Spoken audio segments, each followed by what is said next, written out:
Hello, welcome, Terry Tillett here. I'm frequently asked about why do I teach cancer? Why did I care? Why did I get educated on the subject? And I don't really tell my story much. Believe it or not, I'm a pretty private guy. I want to be.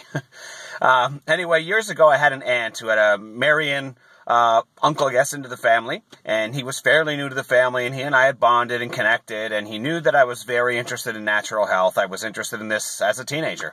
I was a hockey player. Health was very important to me. I wanted to learn how I could get an edge, I guess, and all that important stuff. And then one day, this uncle who married into the family pulled me aside. He and one other uncle on the opposite side of the family both had cancer around the same time. And one wanted to live and the other one didn't want to live.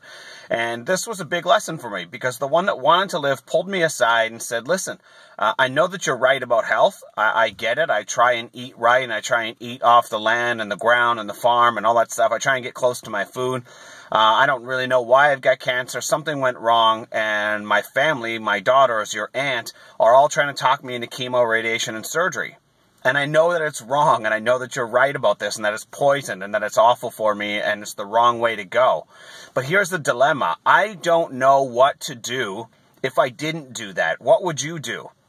And I paused, and I thought for a long time, and I thought, wow, I would never want to be responsible for his life. And I was flabbergasted that I had no answer.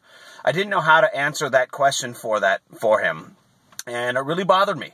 And eventually I said, Ray, I wish I could help. I don't know what to say to you, really.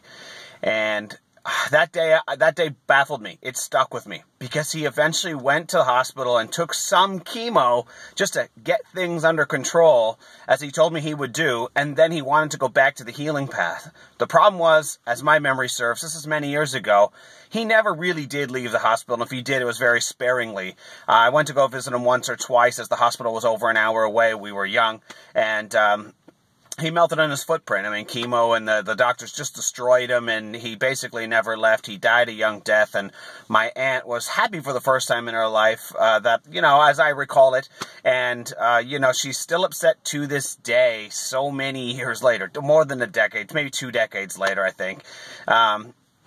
And she's still upset to this day about the situation. And I realized that cancer was not just harming the individual. Cancer was harming and destroying families. And I thought that was a terrible thing to see. It was terrible to watch. And I just thought, man, I wanted to do something. And I felt so powerless about it. And then I thought, over time, what if this happened to my parents? What if my parents got cancer? What would I tell them? I was already telling them that the doctors and drugs were bad news and teaching them how to eat well as best as I knew how at that time. But the truth was, if they got cancer, I didn't know where to send them. I didn't grow up around naturopathic doctors and alternative health practitioners. We lived in a small city where, if they existed, certainly no one in my world had gone to them. So I didn't know what to do, and I didn't know where they existed. And something clicked inside of me and said, if my parents get in that situation, I'm not going to watch them die and feel hopeless and powerless. I've got to do something. I needed to become that guy. I needed to become the guy that if they did get sick, I would feel comfortable knowing what to do. I wouldn't risk their life and everyone else around them who would be hurt by it. That I could A, prevent it, and B, do something about it if it ever happened. That's how I got into this. This wasn't a business. I don't even really like doing it. So that sounds odd for a lot of people. The truth is, I got in and out of coaching people on this subject many times over the years.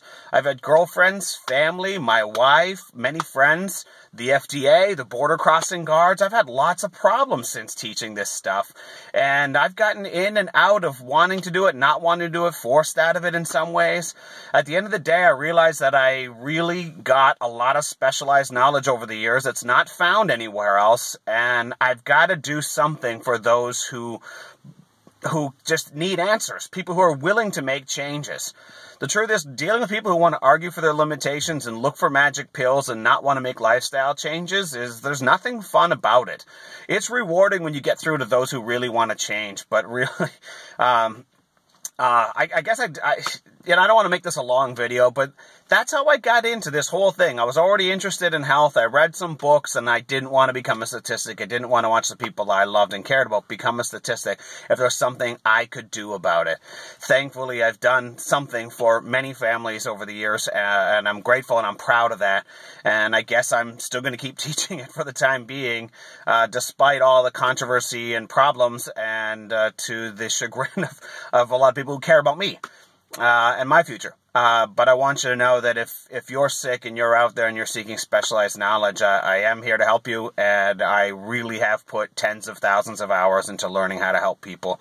And that's where my passion started, was ending suffering for families, because I saw the consequences and the ripple effect of one life being lost and how it devastated the people that love them around them. And of course, I've seen it many, many more times since I first started learning about it. So anyway, without making this video long, I'm going to sign out. I'm Terry Tiller. Take care. Have a good day. Look out for some good content. I'm going to start putting out some of my old stuff that was removed for FDA reasons. It's time I start editing it and getting it back out into the world, because I know people need it. My one video, especially the most controversial cancer talk, I still get lots of emails. Tens of thousands of people have seen that video. Many naturopaths said it was the best single talk on the subject in existence that they had heard, which I'm very flattered by. So I want to get that and some of my other videos back out into the world now that things seem to have cooled off for me. So take care, have a good day, and look out for those videos.